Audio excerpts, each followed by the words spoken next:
Welcome to the Otaku Network podcast. My name is Steve. And I'm David. And we are into week 12 of the 2025 spring season. The penultimate week would be the phrase. Yes. Second to last. This week in Kowloon generic romance, Xiaohei and Yaomei have left Kowloon to go find themselves outside of this fantasy realm of Hajime's creation and maintenance. Reiko is trying to resolve herself to figure out what she wants to be as she moves forward through her strange, complicated existence.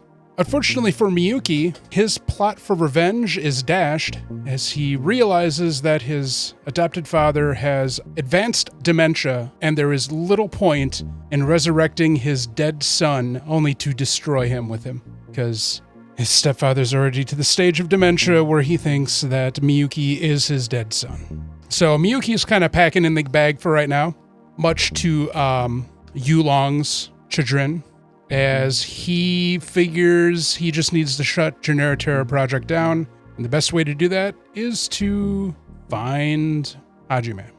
Instead of running into Hajime, he runs into Reiko, as she has once again made her trek into the northern neighborhoods to try to find out more about the earlier version of her death. In order to assuage any of her fears, Yulong pretty much spills the beans on a lot of things.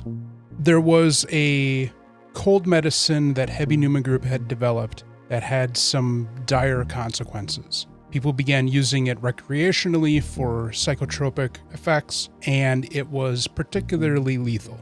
They have gone to great lengths to scrub everything about the drug that they recalled pretty quickly from reality, and the final step of that was the demolishing of the second Kowloon walled city. It appears that the version of her that died, that led to all of this mess, was abusing this chemical for unknown reasons. Yulong also confirms for Reiko that everything that's essentially happened in Kowloon is Hajime's doing, and that everything in place is of his memories from the final summer of the neighborhood's existence. We wrap up the episode with Gwen finally finding Miyuki again and trying to plead with him to be reasonable, reassess their relationship, figure out what he wants to do with his life, stuff like that. The final scene, Reiko finds Hajime as he's kind of basking in a courtyard. And when she presents him with the bag of pills that Yulong exchanged for one of the talismans, we'll just say his resolve becomes shaky, and that shakiness begins to manifest in Kowloon through what we could assume is maybe the collapsing of one or multiple buildings before the episode cuts out. Fucking Thanos snapped people. Holy shit. Pretty much. Reiko's too good for Hajime's mopey bitch ass, but I was really happy to see what looked like Gwen and Miyuki coming back together, because Miyuki kind of needs Gwen's mental stability. Yep. Yeah, that's Hajime's kind of the villain. No, Hajime is not a villain. He's kind of the antagonist of the story. He just wanted to escape into his own drug. The drug being reliving what probably is the happiest moments of his life before everything got taken away from him. And everything else is just fallout consequence of his desire to not move on. Homie needs therapy. He even stated to Reiko when she showed up, he's like, it could have been really good. We could have just been like this thing, and then it just wasn't even going to work like that, so I don't know, man. He needs therapy, like real bad. Like real bad. So generic Terra, according to Yulong, obviously was the project to create immortality through humanity, but it's really just a memory database that's not even working very well, according to his analysis and experience, which we see as well. So at this point, I think the only mystery that truly remains is what is up with Reiko. Yeah. Why is she the way she is? When, by everybody's understanding of the situation, she shouldn't be like that. She should not be a completely different personality inside of the shell that is Hajime's deceased fiance. And he even said that this is the first summer where she's been like this. I'm sure he's losing his grip on reality as well, living in his fantasy world. Maybe. I mean, who knows how many summers they've gone through. Yeah, that's true. Something tells me we may see a flashback of Hajime coming to the Heavy Numa Group for relief, which is what sparked this whole story, this whole event. Yeah. As we close out the narration with the next episode. Continues to be amazing. It's been so good. 1 week left. Can't wait. On My Hero Academia Vigilante. Literally pick up where we left off. Eraserhead has defeated the villain and is waiting for the police to arrive. However, the festival for this department store opening is in peril. So Koichi does what any partner in crime would do. Partner in vigilantism would do. Went and got Pop Step's little microphone so that she could be the ultimate distraction until the power got put back on. Yeah, they weren't willing to give up the festival, but needed to figure out a way to distract the crowd who was getting anxious. Meanwhile, holy Jesus, the fight between Killer Bee and Knuckleduster just damn. Basically, Knuckleduster is trying to force the bee out of his daughter. And to do that, he basically has to kill her. Or weaken her body enough so that the bee loses control. The queen bee. We get this interesting flashback where the family life of Knuckleduster and his daughter were not the most ideal. Very detached, very not kosher, if you will. And this ultimately led to her becoming influenced by this bee entity. Long story short, after probably a solid 15 minutes of amazing combat sequence. Interspersed with the nice stuff that was happening. Yeah, interspersed with a cool concert that was actually also really well animated. We ultimately lead up to 2 big points. One, where we supposedly think that Knuckleduster gets killed. However, we find that his taser also works as a defibrillator. And then we get him nutting up or shutting up, if you will, and gives her the old 1-2, stopping his daughter's heart so that he can remove the bee entity from her. And then he yeets a gas/explosive grenade and kills all the bees. And basically we have three big points. The festival goes off fantastically. We get a nice thing with Eraserhead and the eel dude where he's just like, wait, this dude's a fan. Just let him listen to the end of this concert, then y'all can take him away. And then we get Knuckleduster trying to performing CPR on his now unpossessed daughter. And then in the very final sequences, the mysterious villain from the beginning shows back up and captures the last remaining bee and is having this mild rhyme session with himself. Okay, that's not One for All, is it? That is not One for All. Okay. One for All doesn't have a face. No, I don't know who that is. We do still have one more episode of this. We do, yeah. But I don't know if we're going to find out who that is until next season. If there is a next season. Which is, I'm sure. I can't see it not getting a second season eventually. I think once the final season of the main series is done and out of the way, then they'll return back to Vigilante. That just feels like it makes the most sense. It's been pretty popular. Maybe not as popular as MHA, but Vigilantes has been talked about. I've heard it being chit-chatted about. And it's ripe for continuation. Yeah, especially with the production quality they put into this. Yeah. No, they did a really good job with it. It is wild.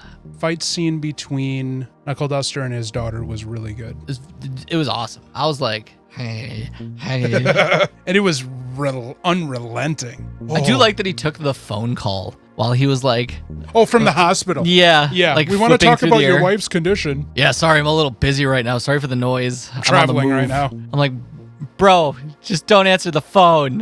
One thing that struck me, especially at this episode, that I think we've seen before in this show, is how characters will be willing to sacrifice themselves or parts of their body without fanfare. Where in a lot of other shonen ones, where stuff like that happens, it's a huge dramatic event. Yeah. But in this one, we literally just saw his daughter inadvertently melt her arm to stop his heart. Yep. And she's like, well, I wasn't planning on keeping this body for long anyways. Yeah, she's just like, fuck. If this was Naruto, that would have been this peak moment in an arc that everybody would have been talking about and freaking out about on the interwebs. But this one was like, right, okay, continue. Let's go. And I want to say we've seen stuff like that before in this show. Yeah. Where it's just, things just happen that are destructive and irreversible, and the story doesn't make it a focal point of the narration. It's just this is an after effect of the things that are going on. Keep going. With Ingenium, from what you told me with Ingenium, I guess that, how big of a focal point was that with his crippling? It wasn't big for him. Okay. But it was a huge thing for his brother Ida, Sure, because that means the he has younger to, brother that we saw. fill in his shoes. Yeah, but it also sent him on like this big like psychological revenge thing where he went to Narahata to hunt down Stain / I can't remember what he called it. Stendhal, yeah. And they ultimately end up fighting him. Okay. It's Ida, Izuku, and somebody else, but I can't remember. And they like actually end up killing him on accident. Accidental homicide. Yeah, they like accidentally kill him. I mean, for someone that's as sociopathic as that when it comes to the hero versus anti-hero business, that's kind of the course that unfortunately needs to be taken. And then he becomes this like huge thing in the underground. He becomes a martyr for like anti-hero sentiment. Nice. Okay. It's actually kind of cool. That's some good narration. I like that. That's good. Good storytelling. So him dying, he becomes this like martyr. He's a Jedi. Striking me down will only make me stronger. Yes, but also, yeah, he becomes this like martyr for everybody that is like sick of the pro heroes. And they're just like, it inspires this generation of like wannabe hero killers. Okay, that's pretty good. That's a good story arc. That's pretty good. And it comes up several times too, where they'll talk about like, and Stain influenced me to do this because his message was true, and like, you heroes are pieces of shit. And I'm just like, damn. I mean, when we get Captain Celebrity, I can't argue with that sentiment. Yeah, you're right. No, Endeavor's a piece of shit too. This is a good episode. It makes me very excited to see how this season's going to wrap up with this show. Yeah, me too. The hype was real. It was good. I just love how everybody was like, it's just going to be a bunch of short stories and blah, blah, blah, blah, blah. It's not going to be that interesting. No, it was a progressive storyline. Yeah, it was amazing. Yeah, Bridget and my younger sibling were both like, it's just going to be one-offs. Nope. I'm like, even if it was one-offs, I think it would have been enjoyable regardless. But the fact that we did have this underlying arc, it was great. I loved it. It was good. But we got one episode left, so it may just fall flat. They could ruin it for us. But so far, I've not been disappointed. I'm glad we picked it. No, not at all. Same here. And here I thought I was going to annoy the fuck out of you with it. This week in Lazarus, we find the team trying to pick up the pieces from the disastrous last episode. Chris was able to get to Axel in time, and Axel is recovering from wounds that should have killed him in the private clinic that Leland's family used to go to. Elena is being cared for by Popcorn Wizard, and Doug is being held captive in a hospital in Pakistan by INSCOM. Hirsch is still being imprisoned by INSCOM, and Abel is doing whatever he can to try to help Hirsch and Lazarus continue their goal, because we have 2 days left at this point. Abel's last-ditch effort is to beg the president to issue a presidential decree allowing his team to raid INSCOM's headquarters and arrest whoever they need to, while on the side rescuing, freeing Hirsch and gathering up evidence for their misdeeds and doings. When Axel comes to, he and Chris have a very touching moment. I've felt a lot of chemistry between them since episode 2. Yeah, that's... Even in the trailers, you're like... Those two got a thing. Those two have chemistry. Elena immediately becomes besties with Popcorn Wizard. Who wasn't as insufferable. No, she was... She's not a bad character. I warmed up to her. Yeah, definitely. And Popcorn Wizard explains to Elena that she was born in the Maldives, which is, from a couple of episodes ago, one of the islands that Dr. Skinner came to do research to help him make Hopna. At the same time, he also made it so that all the residents of all those islands were able to escape the fate of being reclaimed by the sea and try to, pursue better lives. So she feels indebted to him and has essentially been his gatekeeper. But following his orders that when somebody finally tracks him down to her, she will just spill the beans. And like we called a long time ago, he's in the goddamn unhoused encampment in quote-unquote DC. I told you that guy was Skinner. Yeah, I don't think I doubted that either. You remember how I was like, that's Skinner? Yeah. Bridget tried to be like, no. I'm like... I was very open to the I'm like, yeah. She's going to be really mad at me when she sees this. She shouldn't be mad at us. She should be mad at the Lazarus writers. She's going to be really mad when she sees that. Yeah. I was like, of fucking course it is. Also, I fucking called it. With which one? HQ and what's his face. You did, yes. Well, and I everybody... deserve my dues. Okay, so Abel's assistant is tasked with making a deal with Dr. 909 to help them try to figure out who this assassin is. So they head to Lazarus's headquarters, which the only person there is Leland. Dr. 909's like, have we met before? And Leland's like, nope. Because, Dr. 909 was trying to get fresh with Leland when Leland was presenting as a young girl. Anyways, so through Dr. 909 using Elena's rig and doing his masterful hacking skills, they realize that this assassin dude doesn't exist in the internet. So they get the idea, let's change our focus and start looking into his handler who goes by the name of HQ. At the same time that's happening, we cut to Inscom, where glasses-wearing spook guy is being dressed down by ex-Green Beret guy because everything's FUBAR. And HQ calls, and he's pretty much out of his mind. And we're like, oh, it's the same person because that is a grievous wound to his leg, and he's talking about how he wants to kill Axel still. So confirm HQ and Soryu are the same person. Called it. Physically. Mentally, there's the concept of, split personalities and psychotrauma and stuff like that. But yes, right. You called it. It is the same physical entity. The point where we are at, Spook Guy is plotting a coup within Inscom. Abel and his crew raid it just as Spook Guy had finished murdering the ex-Green Beret guy who was going to turn him over to the authorities because he's a fuck-up. And so now we have a standoff between two federal agencies to try to rescue Hirsch and find out information about Project Hunden, which looks like this assassin school that Axel may or may not have been a part of because, all his friends are dead now. All my friends are dead. Push me to the edge. That Inscom is kind of responsible for. So they're trying to erase all of this data that they were, cruelly making child assassins, essentially. Popcorn Wizard and Elena rescue Doug, and then Doug and Elena are taking, essentially, Tesla's Hyperloop back to North America because they need to go to the unhoused encampment. The super duper train. And find Skinner. So Skinner's inside the house. He's in the goddamn walls. And the president of the United States is soon to be killed by Hopna because her eyes were the galaxy star field effect. Yeah, that's where we are. Of course she was in the clinical trials. Of course she was. So we're at the end game of Lazarus. And David predicted a bunch of good things, and then I predicted some good things too, and we pretty much saw between the lines of all of the bullshit that it's been wasting our time with. We could have this wrapped up a long time ago, but obviously that wasn't going to happen. They could have just made a move. All right, I'm done. I'm not happy with this show. This episode was good because we finally had lots of progress. Like a lot of progress. It wasn't spinning its wheels. I think this show's fantastic. I've loved every minute. It took way too long to get to this point, and I'm still not holding my breath on it ending in a satisfactory way. Well, you're going to be miserable. Bridget and I are going to continue to enjoy this show. Look, I only have to be miserable for 21 more minutes, and then the rest of my haunting will be the memories of watching this show. You hate everything, Steve. I do not. Remember, you hate a vast majority of things. I only hate the things that are popular. Yeah, you're right. This episode made me realize that this really just is fucking Cowboy Bebop part 2.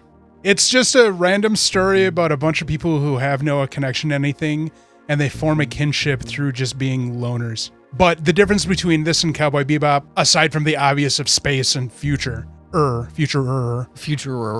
is that these characters have a linear plotline that they need to divulge down. Whereas Cowboy Bebop really was just a free-for-all of random episodic stories that we would sprinkle bits of background data that would create a climax of the story. Whereas this one, it's like, day one, here's the end goal of the series. Go. But yeah, it's very much like Cowboy Bebop in the characterization and the relationships between the main characters, between our heroes. Very, very much like Cowboy Bebop. Not that that's a bad thing, but I think the biggest disappointment with this show that we've seen many times in other Watanabe shows is, to me, there's no charm in the characters. I don't really like the characters. Axel's fun, but he's also non-existent when it comes to personality. The show hasn't given me a reason to care about or enjoy the characters. Whereas in Cowboy Bebop, you fall in love with the characters and their antics and their behaviors. Samurai Champloo is even stronger love of the characters. Those three are fucking weirdos that just right off the bat, you're like, this is going to be a fun time. I think it's fun. I've been enjoying the show. I'm sad that you don't love it as much as I do. Don't let my hatred ruin you. This episode of Kowloon Generic Romance just made me so much more excited to see the conclusion of this story. Yeah. I don't think I'm going to be sad for it to be done. I think I'm going to be really relieved to have experienced this story. Yeah, at this point, I kind of just want it to be done. Not that I want it to be done, but like... No, sorry. In the sense that I want to know the ending. Yeah, 100%. Like, with Zenshu, it was such a fun and wild ride that I didn't want it to end. I didn't want Zenshu to end either. I just had fun with it every single episode, and I wanted it to keep just... It could have just gone on forever. Yep. If it maintained that trajectory forever, I would have been like, cool, I'm good, I'm in. Yep, quality. But this one, it's like good in the sense that there's an end point. Like, since the beginning, we've had this like end goal of like, we need to figure out why Reiko is the way Reiko is. Yeah. Whereas with Zenshu, it was very much shenanigans. Let's have fun. MHA as well is just setting up the hype for the end of the season. We'll just say season. I don't think this is the last we'll see of Vigilantes. Correct. I'm about 85% sure we're gonna get another season. Yeah, no. With how much stuff just keeps getting renewed. Gotta be mildly pessimistic because sometimes fantastic shows just die. Lazarus, this was a good episode. This was a strong episode, but it's because they finally have to fucking pick up the pace and resolve the story. Don't be bitter. We'll see how it resolves, whether or not I yeet something into the ocean. My dignity, perhaps. Steve will go out of his way to buy like an Axel statue or something and just fucking yeet it into the lake. Oh, yeet my Cowboy Bebop DVD set into the lake. What did Cowboy Bebop do? It's residual. No. Residual. Get something from Lazarus, yeet that into the lake because the ocean's a little far away. I was just blaming Cartoon Network. They were producers on this. I mean, fair. We're at the 2-minute warning. All 3 of these shows are going to do their resolutions next week. Yeah, we got less than 24 hours left on Lazarus. And then we will move on to the summer season. Also, you never pointed out why Axel and Chris had a connection. Chris, because they're both loner. I'm a loner, Daddy. I'm a rebel. Chris smooched Axel. Yeah, she kissed him at the end in a sign of endearment for you're not alone, Axel. Right on the mouth. Like, pretty sensually. That was kind of hot. Right on the mouth. Like, did you notice his heart rate? No. Thing started going faster? Did it? No, I didn't notice that. Yeah, because like his heart rate was steady and then it started going beep, beep, beep, beep, beep. That's fair. I'm like, cute. I always like that, like when there's a heart rate thing and then there's emotional interaction between... And you see it translated into the EKG monitor? Yep. Yeah. It's like good storytelling. Yeah, so next week, obviously, we'll be wrapping them up and we will reveal the 3 picks for the summer season. Otherwise, yeah, thanks for listening. Don't forget to like and subscribe. Find us out on our socials. Join our Discord. Harass us on there. We love engaging. Maybe even instigating on my end. God damn it. Don't forget our Wednesday episodes, Anime Plus.